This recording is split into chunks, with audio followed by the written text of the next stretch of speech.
Hello, this is Will Taylor with the reserve team of the Homes Finder Realty Group. Remember, like 2 years ago, everyone just quit their jobs and moved to a different state? Have you ever thought about actually moving to a different state? Today, we're going to go through some of the things that you actually have to do if you want to buy a home in a different state. There's so much that goes into it. You have to find a location, change your jobs, find housing, book a moving company, and for your overachievers, there's always extra credit things that you can do.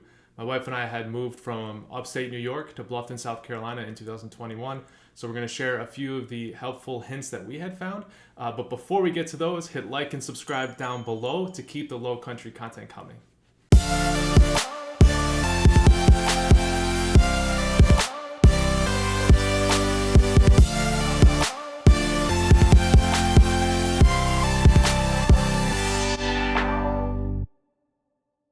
All right, first things first. This is pretty obvious, but the location, you need to know where you want to live.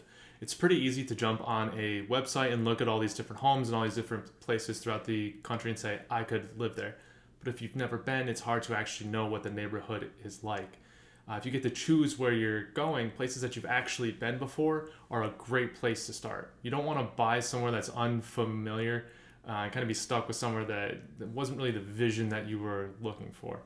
If you can, take a living vacation in a spot that interests you. Spend a few days living like you would if you had lived there. This gives you the ability to look at local schools, shopping, and just kind of get an understanding for where all of your everyday needs are. Example, if you're looking to move to Bluffton, South Carolina, staying on an oceanfront condo on Hilton Head, although very fun, will not be the best living vacation for Bluffton. All right, let's talk about your future job.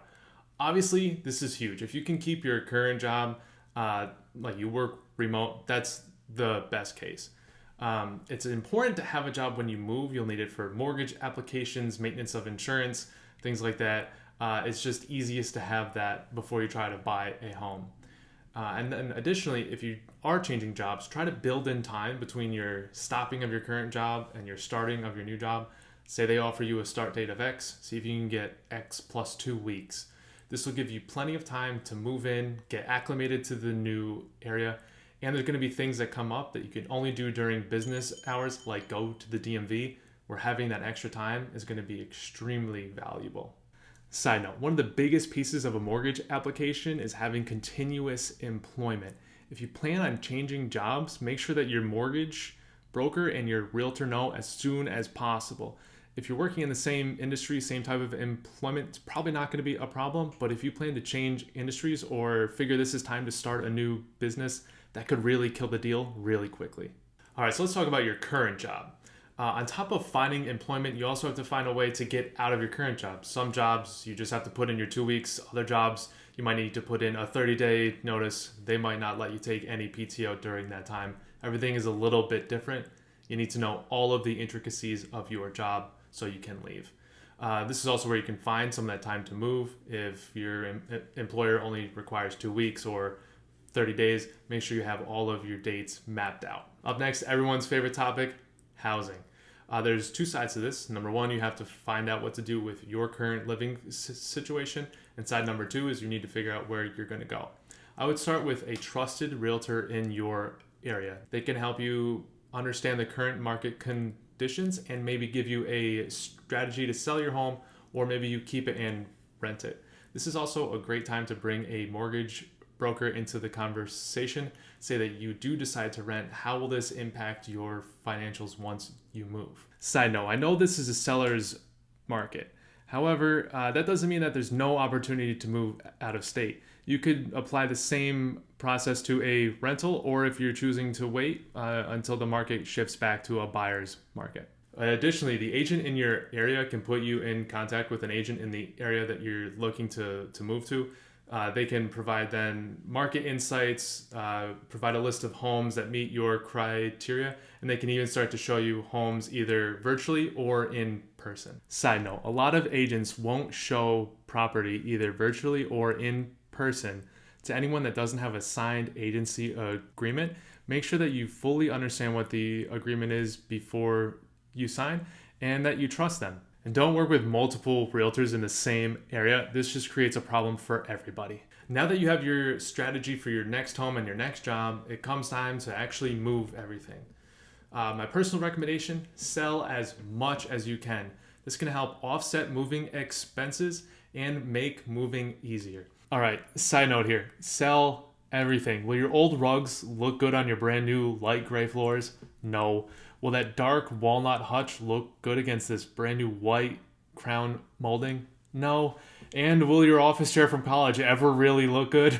No, just sell it. It's important to have a good understanding of your timelines and how they interact with each other. You need to know the date that your current home closes, the date that your next home closes and you take possession, the date that your current job ends, and the date that your next job starts.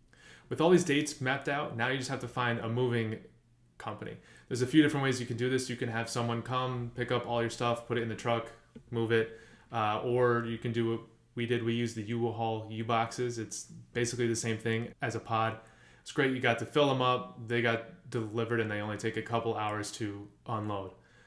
Keep in mind though that your delivery date of your stuff might not actually be until after you take possession of your next house.